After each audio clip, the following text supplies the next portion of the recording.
দেশ চালানো কিন্তু তাদের কাজ, আমাদের কাজ না। একটা যেটা বলছিলাম যে একটা বিশেষ পরিস্থিতিতে আমি এখানে আসি, অপেক্ষা করছি যে কখন এই দায়িত্ব শেষ করে আমি আমার পুরনো অবস্থানে ফিরে যেতে পারবো, যে অবস্থানে আমি খুব কমফোর্টেবল ছিলাম। আপনারা জানেন যে একটা বিশেষ পরিস্থিতিতে এই সরকার দায়িত্ব নিয়েছে এবং সেই টিমের একটা টিম, প্রফেসর ইউনূসের সেই টিমের সদস্য হিসেবে আমাকে যখন অ্যাপ্রোচ করা হয়েছে আমি রাজি হয়েছি দায়িত্ব নিতে। তবে একটা কথা বলে রাখি যে এখানে তো আমাদের প্রফেশনাল পলিটিশিয়ানরা আছেন যারা দীর্ঘদিন যাবৎ, ওনার সাথেও কিন্তু আমাদের ঘনিষ্ঠতা অনেক পুরনো, কারণ আমার বড় ভাইয়ের সাথে উনি খুবই ঘনিষ্ঠ ছিলেন। পরে তো আমার সাথে পরিচয় হলো যখন আমি কলকাতায় ডেপুটি হাই কমিশনার হিসেবে ছিলাম।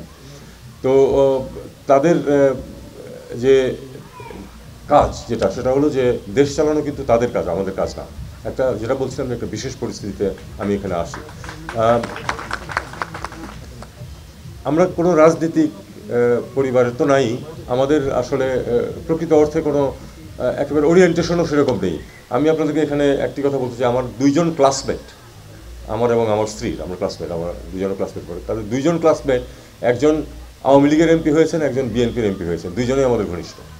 তো কারণ আমাদের জন্য এটা কোনো সমস্যা না, কে কোন রাজনীতি করলো তাতে কিছু আসে যায় না। আমি রাজনীতি করি নাই কোনোদিন, আমার পরিবারের কেউই করে নাই, কিন্তু আমরা জানি যে দেশ চালানোর কাজ রাজনীতিবিদদেরই। একটা পরিস্থিতি উদ্ভব হয়েছে যখন আসলে উপায় ছিল না বলে কিন্তু এই সরকার দায়িত্ব নিয়েছে এবং তার মধ্যে আমরা আছি। আমি যখনই কোনোখানে ঘরোয়া পরিবেশে যাই আমি বলি যে আমি আসলে অপেক্ষা করছি যে কখন এই দায়িত্ব শেষ করে আমি আমার পুরনো অবস্থানে ফিরে যেতে পারবো, যে অবস্থানে আমি খুব কমফোর্টেবল ছিলাম।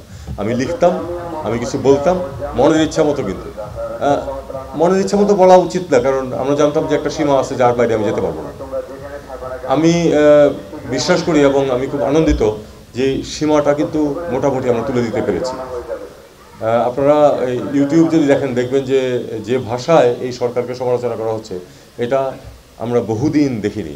এটা অনেকে ক্রিটিসাইজ করেন, তা আমি বলি যে এটাকেই আমাদের একটা ছোট্ট সাফল্য হিসাবে দেখতে হবে, যে কেউ নির্দ্বিধায় কোনো ভয় ছাড়া এই সরকারের সমালোচনা করতে পারছে।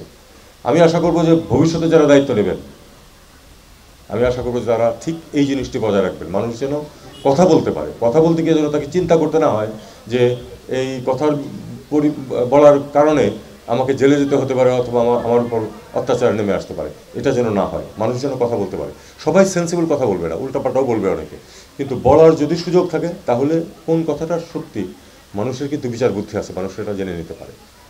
তো এইটাই হলো, মানে আমি মনে করি যে এই সরকারের একটা অন্যতম সাফল্য ইতিমধ্যে এসছে এবং আমি লুক ফরওয়ার্ড করতেছি যে আমি যখন এই অবস্থানে থাকবো না, সেটা খুব বেশি দিনের ব্যাপার না, তখন যেন কথা বলতে গিয়ে আমারও কোনো চিন্তা করতে না হয় যে আমি সীমা লঙ্ঘন করছি কিনা।